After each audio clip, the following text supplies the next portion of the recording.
Olá, seja muito bem-vindo e bem-vinda a mais um episódio do nosso podcast Na Cena do Crime, da TV Serra Dourada e do nosso canal do YouTube da emissora. Você já deve ter percebido que a gente vem tratando aqui no nosso podcast, nesses últimos meses, dessa questão terrível que foi o acidente do Césio 137, acidente ocorrido em setembro de 1987 aqui em Goiânia e que já no ano que vem vai completar 40 anos.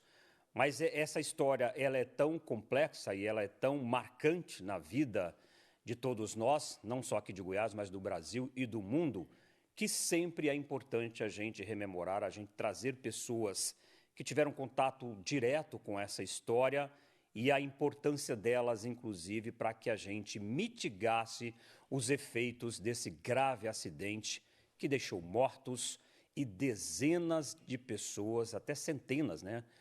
O governo do estado, por exemplo, trata como milhares de pessoas que tiveram algum contato ou alguma relação direta ou indireta com esse acidente, que é considerado até hoje o maior acidente radioativo fora de uma usina nuclear. E o nosso objetivo de trazer essa discussão é para a gente não só falar do passado, mas apontar as perspectivas para o futuro para a gente poder, de repente, evitar um acidente tão grave como esse, um novo acidente como esse. E hoje eu vou entrevistar com muita satisfação, com muito orgulho aqui, o físico nuclear Walter Mendes Ferreira. Ele é o profissional que, aquela época, em 1987, identificou, olha, Goiânia está vivendo um acidente radioativo. E o que fazer e as primeiras medidas, o que tem que fazer. Além de físico nuclear, atualmente ele é assessor da presidência da CNEM, que é a Comissão Nacional de Energia Nuclear.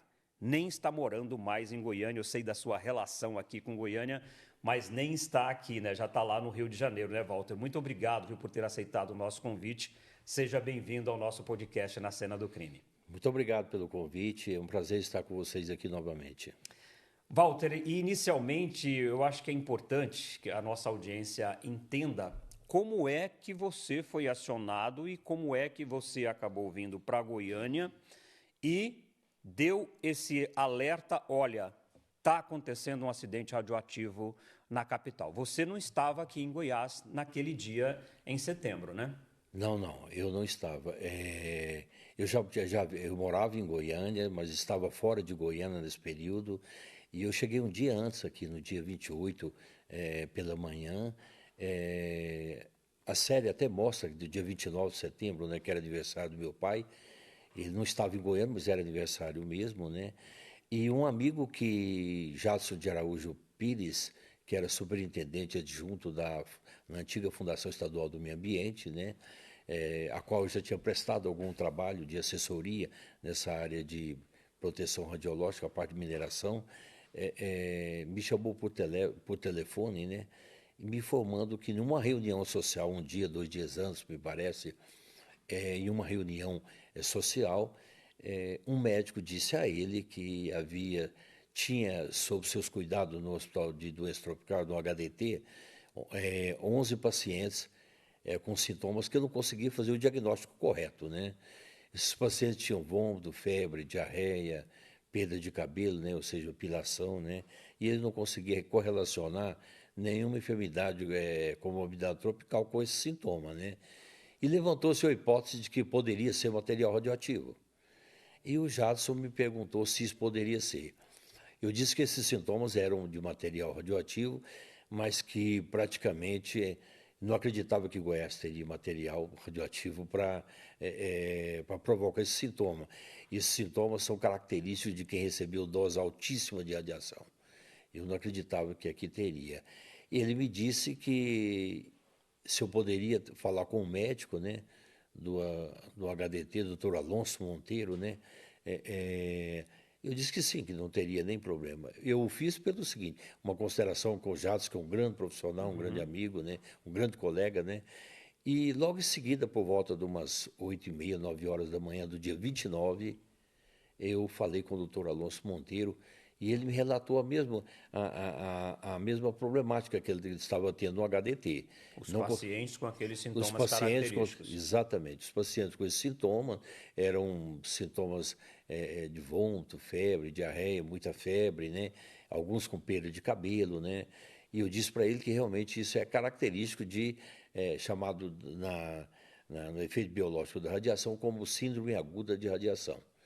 E ele me disse o seguinte, que uma senhora que estava internada disse que eles culpavam uma peça, assim era o nome que eles davam, né? Uma peça que ela havia levado para a vigilância sanitária com um ajudante seu e para a vigilância sanitária, e que essa peça que estava causando intoxicação em toda a família, né? E ele perguntou se eu poderia verificar se esse material era radioativo, né? Eu falei, olha, deixa eu te explicar. Para mim verificar se o material é radioativo, eu tenho que ter um instrumento adequado, chamado detetor. Eu não tenho esse adequado, eu não tenho esse instrumento. Se você tiver esse instrumento, eu poderia ajudá-lo, né? E ele disse que havia um escritório da Nuclebras aqui em Goiânia, né? Essa Nuclebras hoje é a Indústria Nuclear do Brasil, INB, né? E ele disse o seguinte, 2 veterinários vão passar na sua casa e eles vão dirigir até a antiga Nuclebras e tentar conseguir um instrumento, um detetor para você fazer medida. Que instrumento é esse, Walter? Esse instrumento é um detetor, chamado um cintilador, é um cintilômetro. Ele é muito utilizado na prospecção de urânio. Ele é muito robusto, sensível, extremamente confiável. Ele é muito sensível, ou seja... Sensível em relação à radiação, a qualquer tipo de radiação. A qualquer tipo de radiação, ele detecta muito a confiabilidade dele, o grau de confiabilidade dele é extremamente adequado, muito adequado. E aí, assim, nós dirigimos até a vigilância sanitária? Não, dirigimos primeiro a Nuclebras, né? Sim. E ali o geólogo, o doutor Sebastião Maia, né?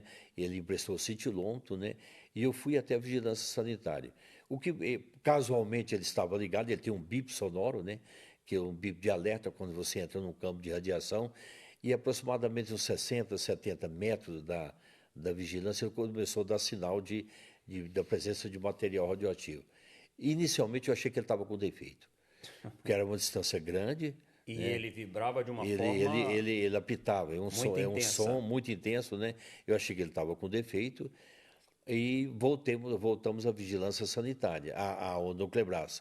E falei com o geólogo novamente, porque eu achava que o equipamento dele estava com defeito. Ele disse que não, o equipamento está correto, e realmente, o equipamento muito correto. E ele me emprestou um novo cintilômetro.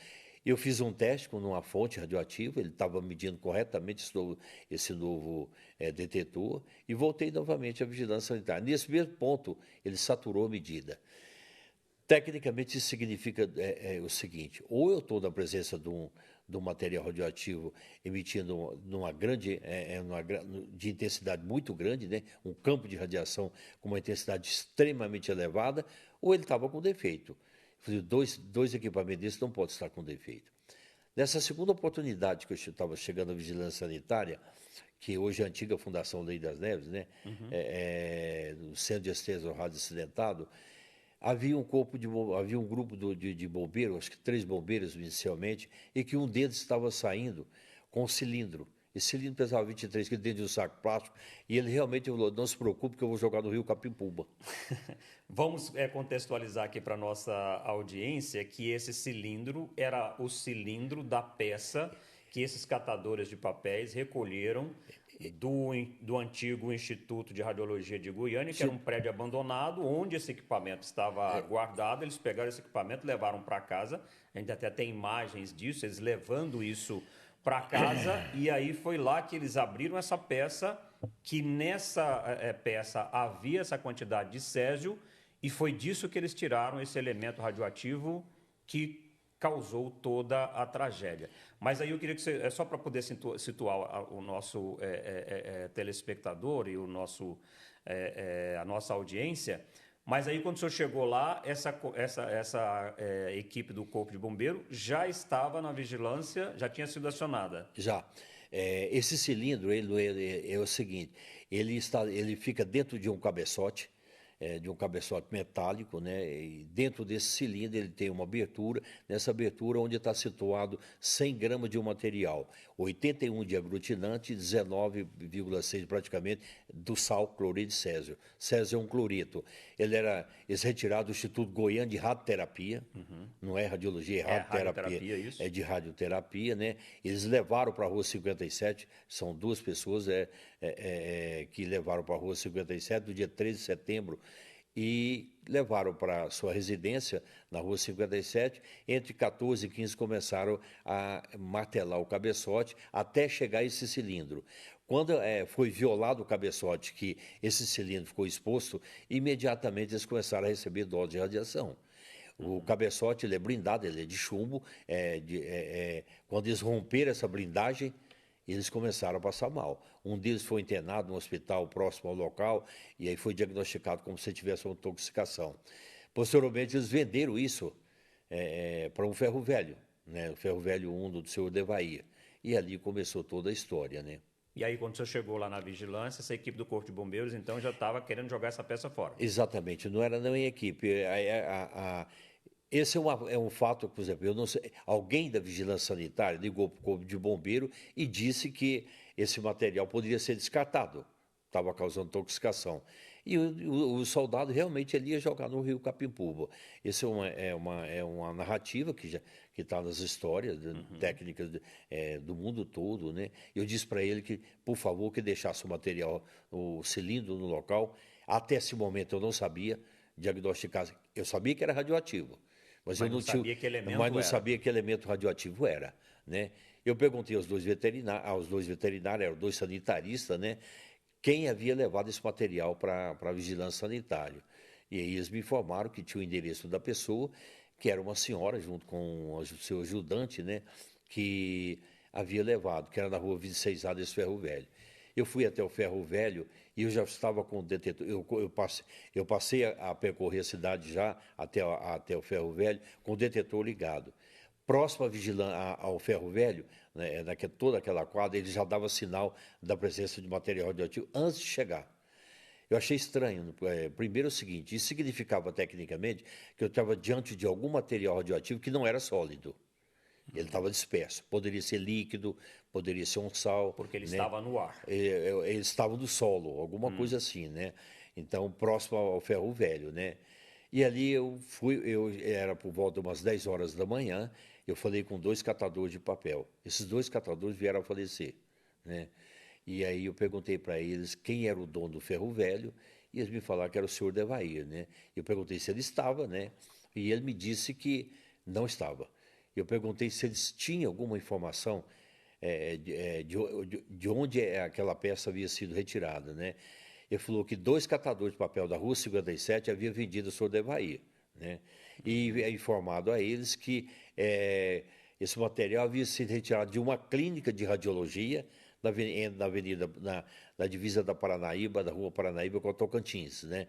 Eu disse para ele, radiologia ou Instituto Goiano de Radioterapia? E um deles me confirmou, não é esse mesmo, né? Eu conheci os três médicos e o físico do local.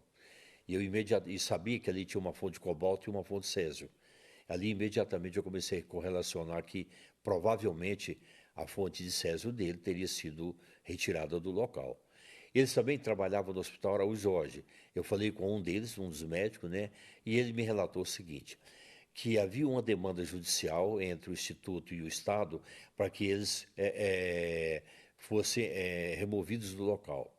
E eles já tinham... Para que dessem a correta destinação àquele exatamente. equipamento, né? E eles me informou que já havia retirado a fonte de cobalto do local e instalado em um novo local com autorização da Comissão Nacional de Energia Nuclear e que a fonte de César havia ficado no local até conseguir a aprovação da comissão, né? E ela poderia ficar ali, porque ela já era um local aprovado, né? Nós eu falei para ele que provavelmente a fonte de Césio dele havia sido violada. Ele não acreditou, achou que isso era uma coisa impossível. Realmente era uma coisa muito rara, né? Um material desse com um cabeçote de 300, quase 300 e tantos quilos, né? Retirado. Nós fomos até o local, com os dois sanitaristas, né? E ali eu monitorei o local e não tinha Percebeu que a peça não estava não mais estava lá. mais ali e não tinha sinal de radiação. O que significava que ela havia sido retirada e não violada naquele local.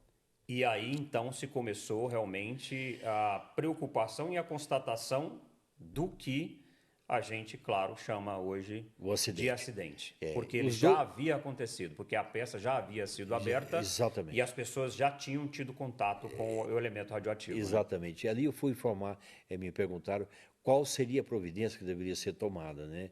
Eu disse que eu não era servidor da Comissão Nacional de Energia Nuclear e que ela deveria ser imediatamente avisada. Nós fomos até o secretário de Saúde da época, né? O Antônio Faleiros. Doutor Antônio Faleiros, né? E ali eu comuniquei, eu consegui falar com ele qual seria a providência inicial. Ele perguntou se eu tinha algum contato com a Comissão Nacional de Energia Nuclear. Eu falei que eu tinha com a unidade de São Paulo, onde tinha feito curso, onde eu conhecia algumas pessoas, né? Eu liguei para a Comissão Nacional de Energia Nuclear, é o IPEN, Instituto de Pesquisa Energética Nuclear, que é uma unidade da comissão, né? E ali um colega, um professor, me disse o seguinte: Walter, não é aqui, você tem que ligar no Rio de Janeiro. E eu liguei no Rio de Janeiro. E uma colega me atendeu e passou o doutor José Júlio Rosenthal, que ele era o diretor de instalações nucleares, DIN. E falei com ele que a fonte de César havia sido rompida, né? Havia sido retirada. Eu me recordo que ele me disse, falou, Walter, isso é uma coisa muito difícil de ocorrer. Isso é praticamente quase impossível, né? Você vá até o Hospital Araújo Jorge, que os médicos também trabalham lá, fale com um deles. Eu falei, doutor Rosenthal, eu estou com um médico aqui, no gabinete do secretário, e a fonte já está confirmada que foi violada. Eu lembro que ele ficou um tempo praticamente mudo, em silêncio total, né? E ali ele startou o início da operação de emergência da comissão. Ali, de imediato, foi-se ao governador Henrique Santilli, né? E ele, como médico, imediatamente, ele foi extremamente correto no tratamento de atendimento da emergência. Foi adotar as medidas necessárias. Exatamente. Né? Ali foi decidido que, na época, o antigo Estádio Olímpico, né, seria utilizado, armado barracas, para levar essas pessoas que provavelmente estariam todas contaminadas, e iniciou a operação de resgate dessas pessoas. Né? Walter, o fato de essa peça ter percorrido Goiânia, inclusive num ônibus do transporte coletivo, né? Porque essa mulher levou essa peça junto com esse auxiliar num ônibus do transporte coletivo. Isso foi que piorou ainda a situação? O acidente poderia ter sido menor se ele tivesse ficado acautelado ali na Rua 26 e na Rua 57? Não, o ônibus ele não foi assim, um mentor do espalhamento do material radioativo. O que ocorreu mesmo foi o seguinte: segundo o relato deles, o dono do Ferro Velho ele recebeu esse material, e esse material ficou numa parte exposta, na parte externa do Ferro Velho, sobre uma prateleira da parte externa. E um dia ele chegando à noite, ele olhou, verificou que desse cilindro havia uma abertura, e que nessa abertura tinha um material de uma cor seta azulada. Que brilhava. O César não tem cor, mas ele, em contato com o material, provavelmente com o material aglutinante, ele apresentava essa coloração. E eles acharam que isso tinha algum valor comercial. Ele pegou esse cilindro e levou para dentro de casa. E ali, como eles achavam que tinha um valor comercial, isso ficou entre famílias. E eles começaram a distribuir esse material. Tanto é que o irmão dele, do Ferro Velho, o pai da Lei das Neves, né? Ele ganhou um pouco, outro, isso foi distribuído entre famílias, né? Simplesmente porque isso o pensamento deles é que realmente tinha um valor comercial, né? Quando, depois de um certo tempo, a esposa dele, a dona Marília Gabriela, que veio a falecer no acidente, né? Ela teve o feeling, né? De perceber que esse material estava intoxicando toda a família. E ele disse o seguinte: eu vou retirar esse material. Ela foi com esse material, ela foi até o setor Campinas, onde tem um novo ferro velho. Esse cilindro é um cilindro metálico, né, de chumbo, né? E o dono do ferro velho disse que não compraria esse material. Ela entrou num ônibus, na Avenida Independência, e desceu próximo ao HGG, e de ali, ela, 2 quadras por ali, ela levou até a vigilância sanitária. Mas isso ajudou a espalhar a Não, radiação? porque o material estava dentro do saco plástico. O material já havia sido espalhado dentro das famílias. Já tinha sido praticamente dividido entre famílias, imaginando que se tinha algum valor comercial. Então, por que tantas outras pessoas foram ou contaminadas ou irradiadas com o Césio 137? Praticamente, isso é o material altamente contaminado, muito contaminado, né?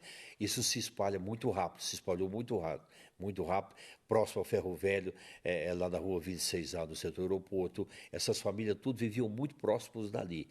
Essas pessoas, quando foi violado, levado para o Ferro Velho, isso era um centro de papeleiro, material. Todo esse pessoal, esses catadores de papel ali, ele tinha acesso a esses locais. E esse material é um material altamente contaminante, né? Por exemplo, a gente conseguiu identificar 129 pessoas que foi realmente contaminado. Isso realmente Ou seja, foi diretamente receberam a contaminação contaminado, é a do Césio. lista que realmente das pessoas que foram contaminadas. Ali foi decidido que no Estádio Olímpico ali foi armado o local para monitorar a população, né? E esse total de pessoas aí foi do Estádio Olímpico, 249 pessoas, tinha indicativo de contaminação externa ou interna. Desses 249, 120 era somente contaminação em sapato, em roupa, né? Isso era retirado, e 129 tinha realmente contaminação interna e passou a ser recebido cuidado dos médicos da época. Como é que foi lidar com essa situação? Assim, eu imagino que era, mesmo com a sua experiência, à época você tinha 29 anos, não é isso? Tinha 31 anos. 31 anos, né? Não estava com a experiência que você tem hoje, com a vivência que você tem hoje. Como é que foi lidar com essa situação junto com o pessoal da Quinem, nessa ineditude? Porque, assim, você estuda, você se forma, você se informa sobre o fato, mas o negócio é vivenciar, o negócio é tentar resolver uma situação de uma emergência de um acidente radiológico. Como é que foi isso para você e para todos os profissionais da área para poder ajudar e mitigar os efeitos desse gravíssimo acidente radiológico em Goiânia? O acidente está, como você disse, aí já o ano que vem completa 40 anos. Ele é o maior acidente radiológico até hoje registrado na história da tecnologia nuclear. E aí as pessoas sempre perguntam o seguinte, a gente estava preparado para isso? Evidentemente que não. Evidentemente que não. Há uma diferença muito grande entre você trabalhar dentro de um laboratório com material radioativo, em condições normais, Num espaço controlado, num espaço né? controlado, com todos os cuidados possíveis, né?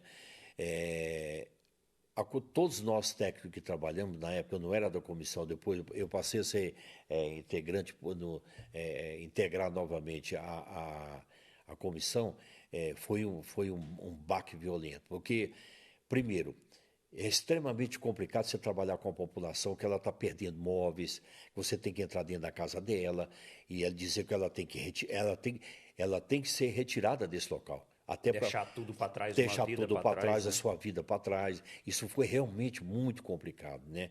Então, as ações estratégicas do acidente de Goiânia, nos primeiros 10 dias, a gente levou um baque muito violento. 10 dias após o acidente com a decorrência do acidente, a gente chegou a Goiânia, o doutor Rex Nazaré. Ele foi o grande mentor praticamente da estratégia de descontaminar Goiânia.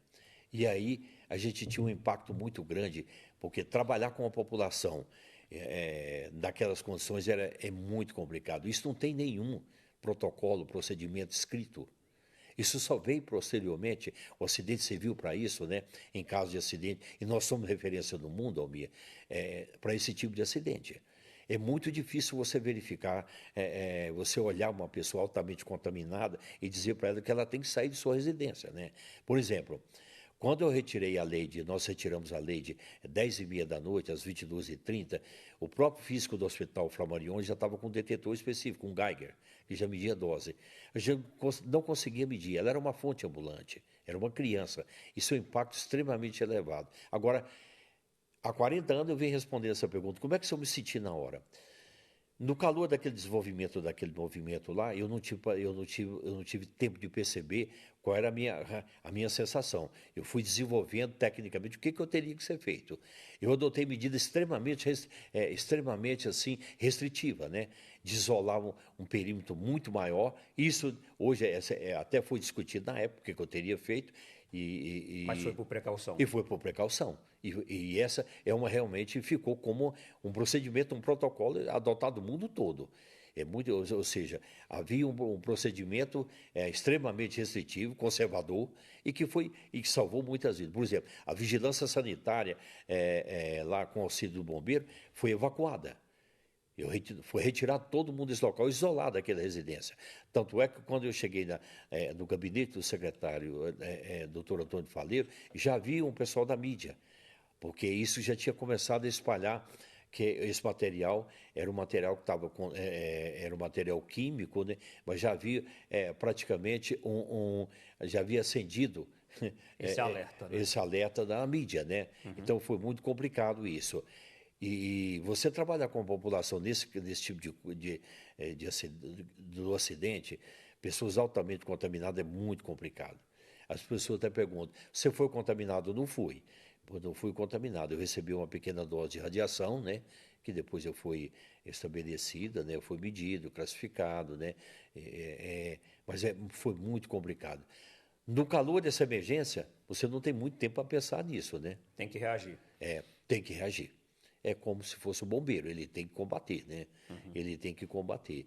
Isso ficou como uma lição posteriormente, e Goiânia foi uma lição, hoje, até hoje, uma lição para o mundo todo, né? Até para a Agência Internacional de Energia Atômica, que na época não tinha um setor de emergência para esse tipo de acidente. E a gente lembrar também que é o seguinte, um ano antes, houve o acidente de Chernobyl. Uhum. E a correlação foi imediata, que não tinha nem um acidente nuclear com um acidente radiológico. Até da mídia internacional. Até da mídia internacional. Porque muitos dos correspondentes internacionais vieram para Goiânia, para o Brasil, para poder acompanhar e até fazer essa associação, essa correlação também. Agora, Walter, a quantidade de césio que foi disseminada, que eles tiraram lá da cápsula, né, do cabeçote, é considerada pequena, assim, pequena aos nossos olhos. Exatamente. Foram gramas. Esse elemento, ele é tão perigoso assim, esse césio, que essa quantidade tão pequena provocou essa tragédia toda? Bom, há uma classificação, todo mundo pergunta o seguinte, poxa, eram 19,6 gramas de material radioativo. Mas isso tem um componente técnico, o Almir. Ele tem uma atividade extremamente elevada, porque ele é utilizado para combater câncer. Ele era utilizado para salvar a vida, né? Uhum. Ao contrário, né? Ele não era utilizado para nenhum outro fim a não ser salvar a vida. Então, qualquer miligrama, qualquer micrograma desse material, ele é extremamente ativo. Ou seja, ele emite radiação muito intensa, né? Então, qualquer partícula desse material distribuída no ambiente, ele é altamente radioativo. E ele tem que ser. Porque essa radiação ela tem que ser intensa para combater células cancerígenas, no caso, né? Então, qualquer micrograma disso aí, pequena micrograma disso, é altamente radioativo. Emite uma radiação muito intensa, tá certo? E aí, em vez de fazer bem, obviamente, ele faz muito mal. Exatamente. Exatamente. Qualquer partícula dessa, você recebe um impacto muito grande de radiação. Agora, comer um sal, ele é altamente solúvel e ele se espalha muito rapidamente, né? Ventos, tudo. A grande contaminação dessa história foi contatos sociais, espalhamento por contatos sociais dos parentes, onde foi violado, dispersão por vento, essa parte toda. Então, qualquer partícula dessa dispersa, ela praticamente ela emitiu um tipo de radiação. Tanto é que em Goiânia é o seguinte, nós encontramos 6 casas foram demolidas, né? Nós tivemos 7 focos principais extremamente contaminados. Isso ficou, essa quantidade maior de material radioativo encontrado estava nesses locais, que eram locais praticamente de família, da própria família, né? Mas nós encontramos em Goiânia 152 casas que tinham pontos residuais de contaminação. 42 tiveram que ser reparadas, né? Logradouros públicos, onde esses catadores de papel, essas pessoas que andavam pela rua, paravam, estavam contaminados, deixavam algum ponto de contaminação. Isso tudo tinha que ser reparado. 50 veículos tinham pontos de contaminação. Tudo isso foi possível descontaminar. O que não foi possível virou rejeito, né?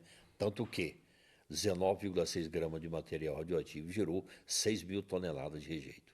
Essa era uma das perguntas de por que houve tanto Exatamente. rejeito. E eu tenho uma curiosidade, eu imagino que seja também do nosso telespectador e do nosso seguidor do canal do YouTube, do que o Césio é feito. Você já até falou da aplicação dele, eu não sei se até hoje, inclusive, essa aplicação ainda existe, mas do que o Césio é feito, como é que ele foi desenvolvido? Ele é base também do urânio, não?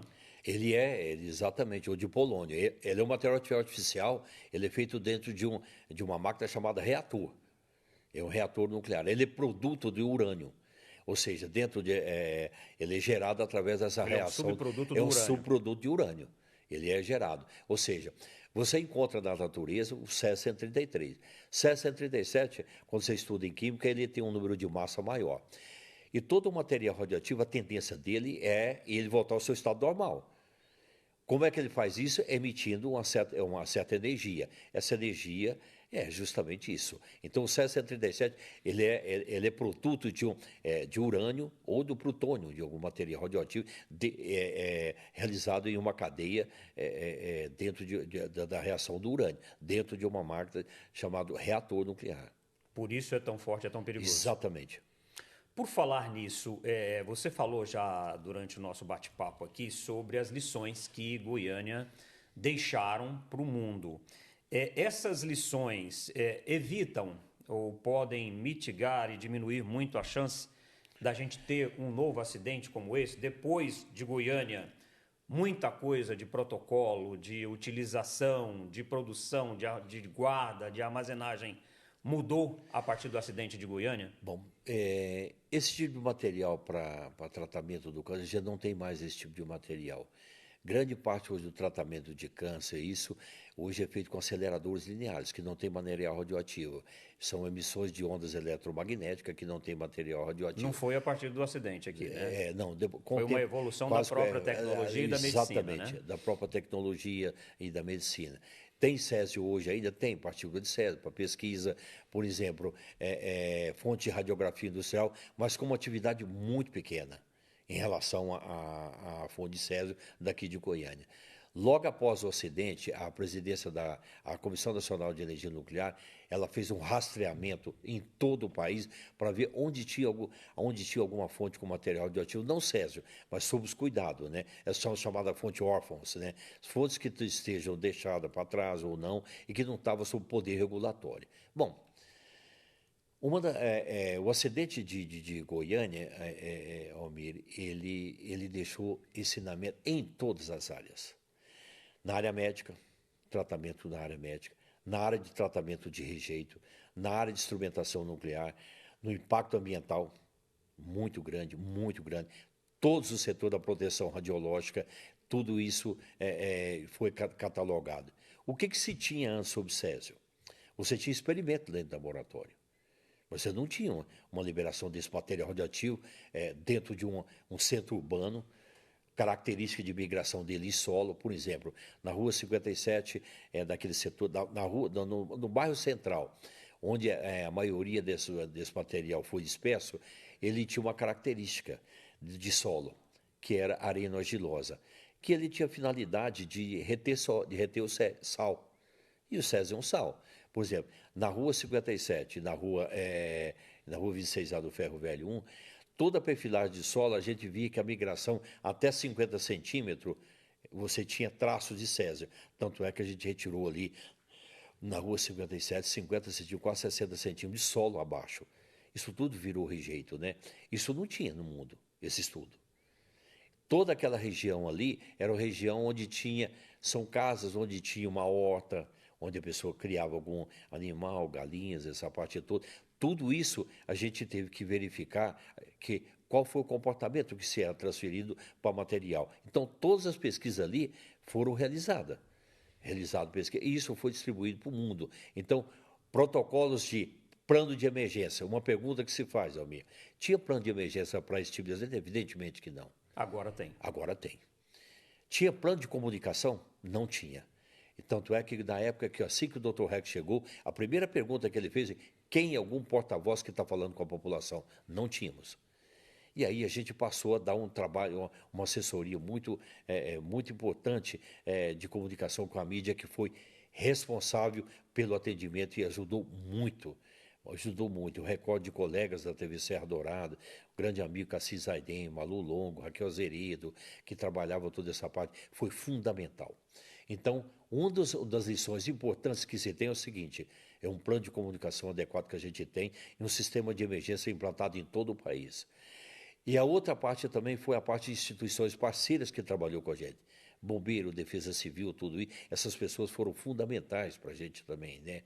E, além do mais, uma das principais que eu considero foi a parte de tratamento de radioacidentados, que foi executado pelos médicos brasileiros aqui dentro de Goiânia. Walter, você também, décadas depois, é responsável pela preservação dessa memória, né? E também, eu imagino que você contribuiu muito para a elaboração desses protocolos, não só aqui para o Brasil, mas inclusive para agências internacionais de energia atômica. Como é que tem sido para você nesse tempo todo? Você até falava que, mais uma vez, vem contar a história, mas a gente relembra isso com esse intuito, com essa necessidade da gente poder trazer informação e também preocupação com o que pode acontecer parecido. Porque não é só o Césio que pode provocar um acidente nuclear. Lá em Chernobyl foi numa usina, foi outra história. Quer dizer, os acidentes estão aí, as usinas estão mundo afora, aqui no Brasil também não é diferente. Nós temos Angra dos Reis, nós temos energia nuclear também. Como é que tem sido para você preservar essa história e também disseminar esse conhecimento que essa tragédia trouxe e que traz até hoje? Olha, a tecnologia nuclear é uma tecnologia extremamente segura, né? O caso de Chernobyl, que é um acidente nuclear, que ali onde foi liberado vários tipos de material radioativo, iodo, césio, plutônio, tudo isso, é uma tecnologia extremamente segura. Eu me recordo o seguinte, que logo após o acidente, assim que a gente fez o depósito definitivo, o depósito final de rejeito, eu fui para a cidade do Rio de Janeiro. E ali, junto com a Agência Internacional de Energia Atômica, a gente criou um grupo praticamente para percorrer a América Latina e Caribe fornecendo curso. Eu fui responsável pela América Latina e Caribe para o fornecimento, aplicação de curso.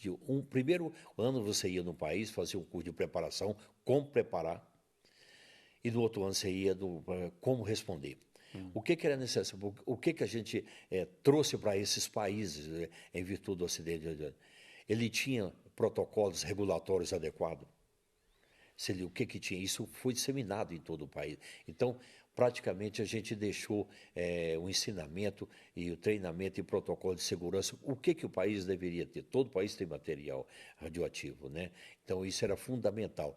Isso se foi disseminado para toda a América Latina, o Caribe e para o mundo todo, né? Isso não tinha, né? Hoje nós temos esses protocolos. Hoje nós temos esse protocolo, né? Então, a probabilidade de ocorrência de um tipo de um acidente desse é mínimo, né? É mínimo hoje. Pode ocorrer? Evidentemente que sim. Em que pese todo esse tipo de tragédia, Almir, que houve dentro de Goiânia, eu classifico o acidente de Goiânia, eu sempre falo isso, como uma psicorradiofobia. É como se fosse uma pandemia radioativa implantada aqui, porque tudo se imaginava, a economia de Goiás foi discriminada, a população foi discriminada, onde se tocava tinha material radioativo. O Estado foi discriminado, tudo isso, né? E houve um trabalho, nós trabalhamos em Goiânia aqui com somente técnicos da Comissão Nacional de Energia Nuclear, 244 pessoas durante 90 dias e mais 124 pessoas de instituições parceiras. Além do que? Praticamente 300, quase 400 pessoas do Estado trabalhou com a gente incessantemente. Muito, muito. Ou seja, em que pese ser uma tragédia, ficou ensinamento para o mundo todo, né? E isso é muito bom, porque hoje tem, todo mundo se fala, olha, Goiânia aconteceu isso, e a série agora Emergência Radioativa, ela veio justamente para mostrar para essa geração nova que está por aí, né? São quase 40 anos, e que realmente, eu tenho recebido perguntas, amigos, dizem assim, mas isso foi do Brasil mesmo, né? Então eu tenho feito... Daí a importância do resgate daí dessa a memória, importância né? da memória, isso veio para dizer o seguinte, houve sim, né? Houve sim, no país, e o trabalho que foi feito. O trabalho feito pela Comissão Nacional de Energia Nuclear, junto com o Estado, as instituições parceiras, é referência mundial para as Nações Unidas. Que maravilha. Walter, muito obrigado por você ter vindo. E, assim, a sua história, né, no acidente é muito importante, porque eu imagino, e você deve ter essa consciência, que você salvou vidas. Você Exato, só não conseguiu salvar aquelas que, infelizmente, foram contaminadas de forma que não tinha como, né? Assim, elas exatamente. sobreviverem, dada a gravidade dessa contaminação e desse elemento químico, né? Exatamente. Bom, eu tive um papel importante, mas até na série me retrata como eu fazendo várias as ações ali, mas na realidade eu estava representando o Almir. Todas as pessoas que trabalharam ali, todos os técnicos que trabalharam ali, todos nós tínhamos família, né? A gente tinha família, a gente teve um impacto muito grande, mas era fundamental a gente executar aquele trabalho, né? Isso foi um ensinamento para todo mundo, né? Que maravilha. Muito obrigado, viu, por ter vindo participar conosco desse episódio aqui. Parabéns pela sua história, pela participação que você teve aí, que eu acho que foi muito importante para poder a gente diminuir, né, os efeitos devastadores desse acidente, né? So- E como você disse, eu acho que ficaram lições, ficaram procedimentos, ficaram atitudes e uma nova ótica, um novo olhar para essa situação nuclear, né? Exatamente. Eu que agradeço aqui a TV Serra Dourada e continuo à disposição de vocês aí. E bom saber que hoje a gente tem um nível mais consciente, né? Legislação mais sérias, regulatórias muito mais séria, né? Um procedimento, um arcabouço legal constituído, né? Então isso ficou como lição para todo mundo. Muito obrigado. Nós Muito conversamos então obrigado. com o Walter Mendes Ferreira, ele que é físico nuclear e também assessor da presidência da CNEM, que é a Comissão Nacional de Energia Nuclear. E obrigado também pela sua companhia mais uma vez a mais um episódio do nosso podcast Na Cena do Crime. E eu gostaria, claro, que você estivesse junto conosco no nosso canal do YouTube como inscrito. É só você acionar aí, ser um inscrito do canal e acionar também o sininho para que a gente te informe a cada vez que a gente postar qualquer coisa no nosso canal do YouTube. Você que pode ser, né, dessa comunidade que já tem cerca de 1.400.000 pessoas inscritas no nosso canal do YouTube aqui da TV Serra Dourada. E claro, também tudo que for divulgado no canal da TV Serra Dourada, dos nossos telejornais também. Muito obrigado pela sua companhia e até o próximo episódio.